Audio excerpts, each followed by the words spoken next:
Hey everyone, welcome back to another video. So for those of you who do not know me, my name is Emma Lefebvre, and I'm gonna start saying my name at the beginning of videos, I think, for this year coming up, because a lot of you ask how to pronounce it because it is spelt nothing like it sounds. It's French. It's my husband's name.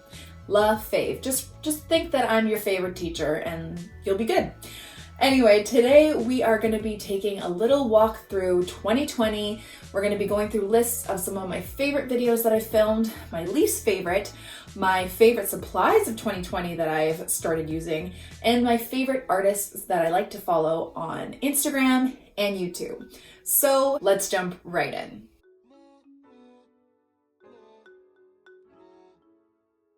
So before we jump right in, I'd actually like to take a moment to say, I know this year has been absolutely insane. It's been a tough year for so many people. There's been so much loss of life and loved ones and jobs and businesses and sanity. It's been crazy. And, I feel like in these moments, we have to look for some light. And for me, the light in this year was you guys and this community that we built together. It's honestly been a great year for YouTube. I've connected with so many of you. So many of you have picked up watercolor and just started to learn new hobbies while we were in quarantine. And it honestly makes my heart so happy that so many of you are using art as a therapy, to get us through these tough times. I really hope that I was your light this year, because you guys were definitely mine. And I know that it's not over yet, but if we can all just stick it out together and remember there is going to be a light at the end of this tunnel, we will get through it, and just keep on painting and being creative, and we'll all be just fine. And wear your mask. Just wear a mask. Just do it. Okay, enough of that. Let's get into the list. I have my coffee, I have my lists, and we're going to start. Okay, so the first list I want to get into is my favorite videos that I filmed this year. It's funny because my favorite videos that I filmed may not be your favorites or even favorites that got a lot of views, but that's okay. I really enjoyed filming these videos. I think my favorite video that I filmed this year was my pumpkin gouache tutorial.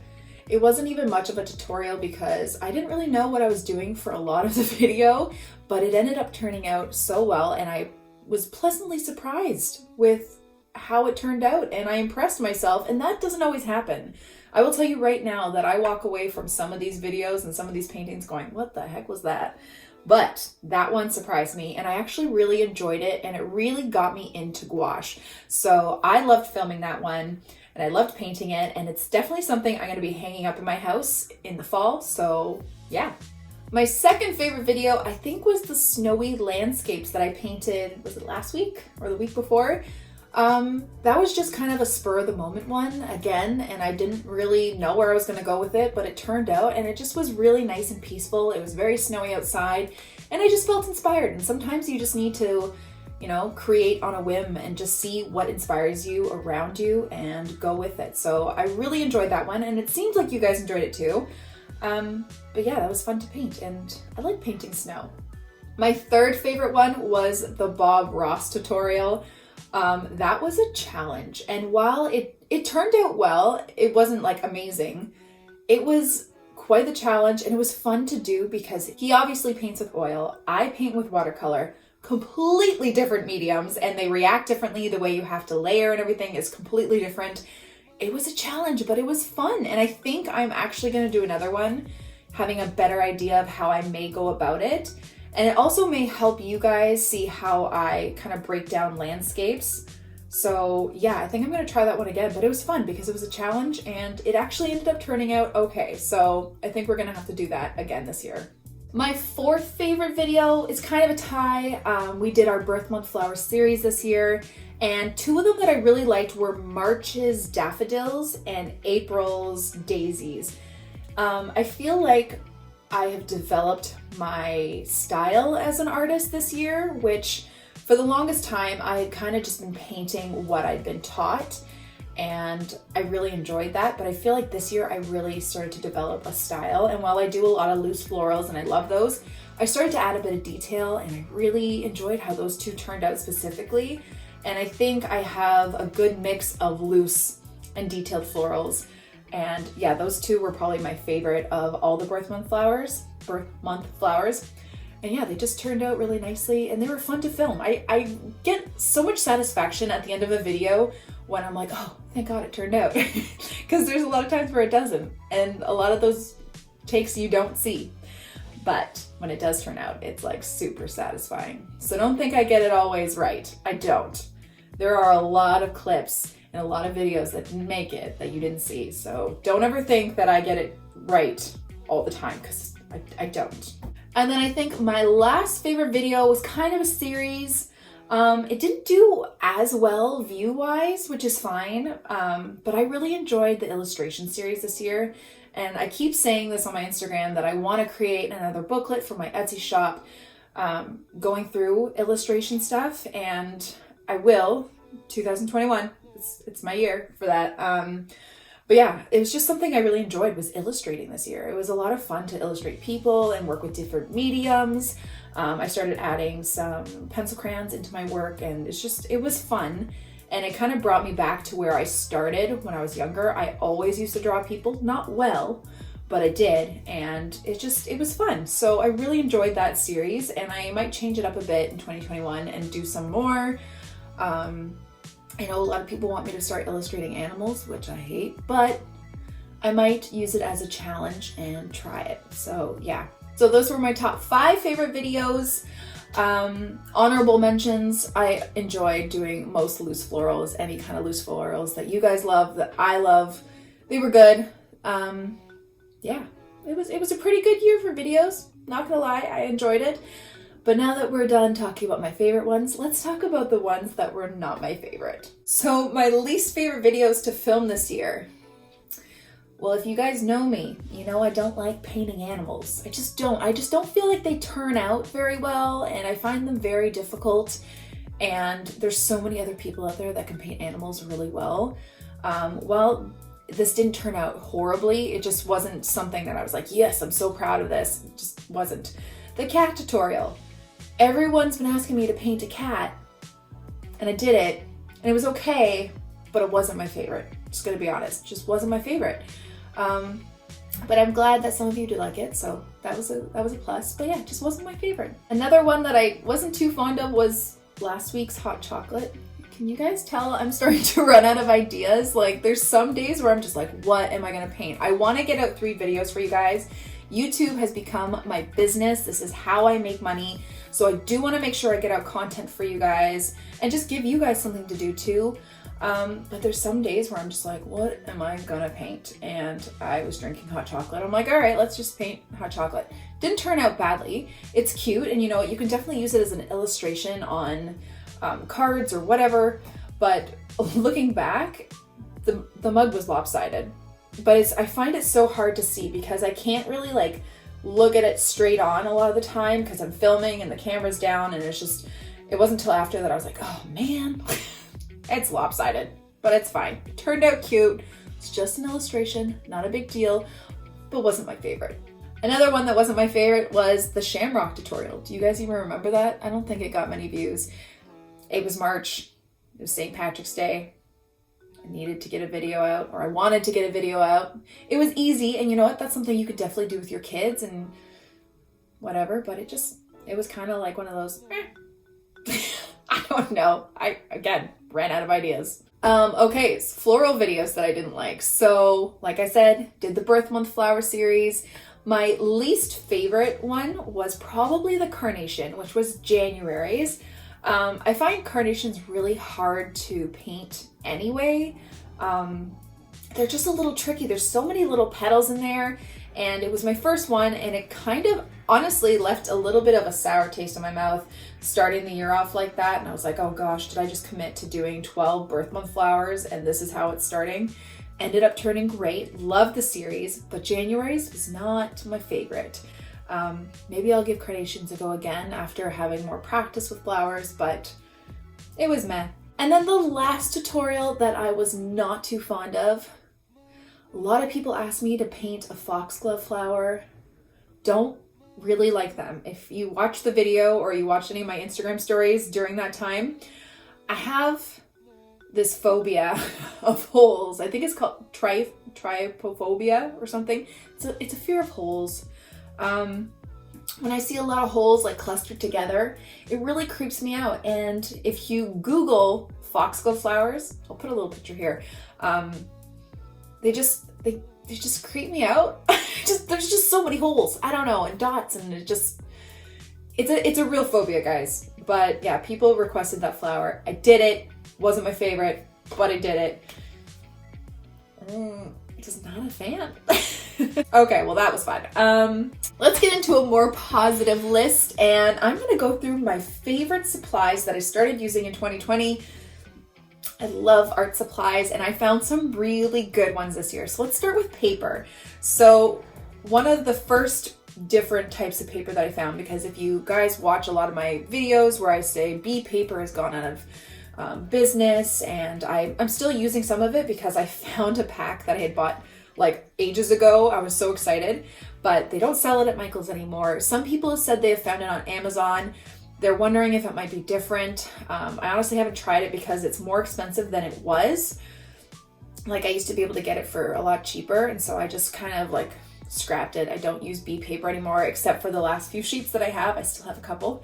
But I found these Paul Rubens watercolor, I think they're hot pressed sketchbooks on Amazon. I think they're like 22 bucks. I've bought like 6 of them. But this is what I was doing my illustrations in. And if you remember, I was using watercolor and colored pencils.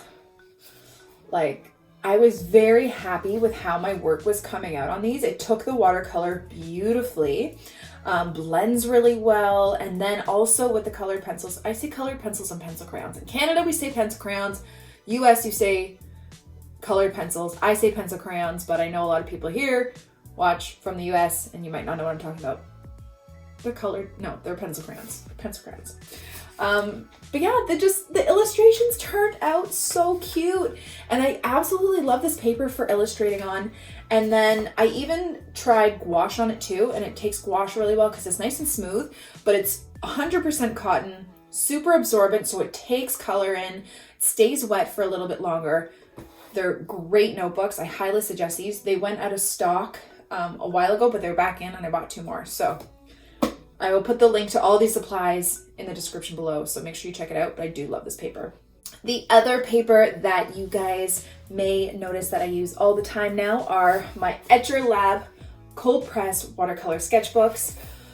Love, love, love. Before I started using sketchbooks, I was just painting on Arches paper, and I have like a crap ton of loose leaf paper of Arches from tutorials just in a bin.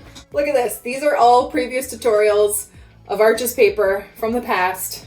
It is so heavy, and they are like so compressed in there. But anyway, so it was getting to be a bit too much. I love Arches. You guys know I love Arches. I will swear Arches up and down. It is my all-time favorite paper, but I also wanted a sketchbook that I could do the tutorials in and kind of keep them all organized. And Etcher reached out to me and offered to send me a sketchbook. They sent me a cold press and a hot pressed. Hot pressed is good for illustrations. I still think I might like the Paul Rubens paper a bit better, but the cold press, oh my goodness, it is my ultimate favorite sketchbook. The paper is just like so wonderful. It's 100% cotton. It's a little thinner than Arches, but the paper doesn't warp too much. Like, it warps as much as Arches does too, and it's thinner. But yeah, like the illustrations and the painting that you can do on these things just like turned out so well. You guys saw that one before. It's just, I was amazed with this paper, and then I went out and I bought a bunch more of the sketchbooks because I'm always going to be using them.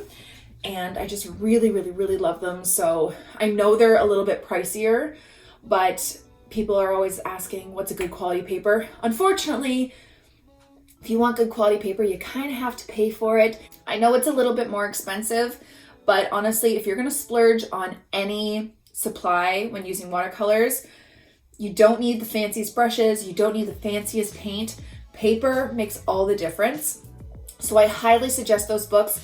Also because they are 26 sheets and then you can use front and back. You can paint on both sides and it won't warp like crazy. Like, it's honestly so great. So it is expensive, but I really, really love them. And yeah, so that is my second favorite supply of 2020 that I found that I'm gonna continue using. Okay, let's get into paint. So this was the year that I was gifted some professional watercolors from a follower.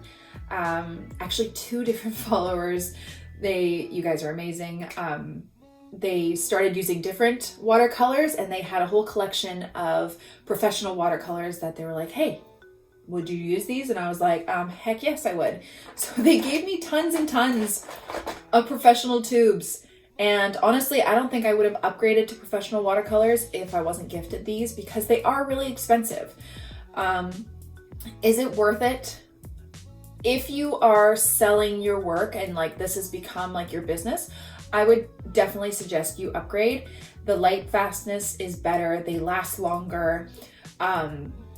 It's just better to be using professional materials if you are, making a business out of it and selling your work. If you're not, I always suggest the Cotman paints by Winsor & Newton. I had been using these for years, and like I said, I would probably be using these still if I wasn't gifted these. I have continued my collection. I bought more of the professionals, but if I wasn't given a bunch of these, I would still be using Cotmans. I love Cotman, and so my professionals were another favorite that I started using this year. Okay, another favorite supply that I started using this year was gouache. I started dabbling in gouache, and the first kind I got were these Winsor & Newton designer gouache.